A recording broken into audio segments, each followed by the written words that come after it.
আসসালামু আলাইকুম। বিগত ১৫ বছরে ফ্যাসিস্ট সরকারের আমলে বাংলাদেশের অর্থনীতি পঙ্গু হয়ে গিয়েছে। হাজার হাজার লক্ষ লক্ষ কোটি টাকা পাচার করেছে।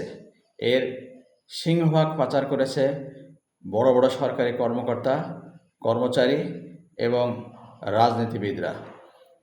এই টাকা উদ্ধার করে বাংলাদেশের অর্থনীতিকে সচল করতে হবে। কিভাবে এই টাকা উদ্ধার করা যেতে পারে? বড় বড় রাঘববোয়ালরা তাদের বড় অঙ্কের টাকা দেশের বাইরে নিয়ে গেছে, কিন্তু যারা ছোট ছোট রাঘববোয়াল, যারা ছোট ছোট পুঁটি মাছ, তারা তাদের টাকা বাইরে নিয়ে যেতে পারে নাই। সরকারি কর্মচারী থেকে শুরু করে চতুর্থ শ্রেণী বা তৃতীয় শ্রেণীর কর্মচারী এবং কর্মকর্তা তাদের ব্যাংক অ্যাকাউন্ট, তাদের সম্পদ এর হিসাব পুঙ্খানুপুঙ্খানুভাবে নিয়ে যা তারা সরকারি বেতনের থেকে ইনকাম করেছে তার সাথে মিলাতে হবে।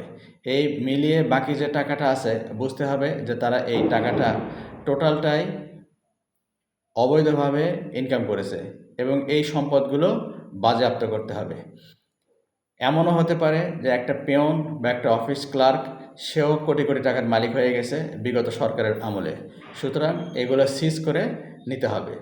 ২ নাম্বার, গ্রামের ওয়ার্ড পর্যায় থেকে শুরু করে ইউনিয়ন, থানা, জেলা এবং কেন্দ্রীয় পর্যায়ে যত বিগত সরকারের ক্ষমতাসীন দলের নেতা আছে তাদের প্রত্যেকের সম্পদ সার্চ করতে হবে এবং এই প্রত্যেকের সম্পদ থেকে তাদের জ্ঞাত আয় বহির্ভূত যে সম্পদ আছে সেগুলো বাজেয়াপ্ত করে দেশের অর্থনীতিতে লাগাতে হবে, দেশের কাজে লাগাতে হবে। এবং মজার বিষয় হচ্ছে বিগত ১৫ বছরে একজন গ্রাম পর্যায়ের নেতাও লক্ষ লক্ষ টাকা, কোটি কোটি টাকার মালিক হয়েছে। কিভাবে তারা এই টাকার মালিক হয়েছে সেই তথ্য অনুসন্ধান করে তাদের পুরো সম্পদ বাজেয়াপ্ত করতে হবে এবং সরকারি কাজে লাগাতে হবে।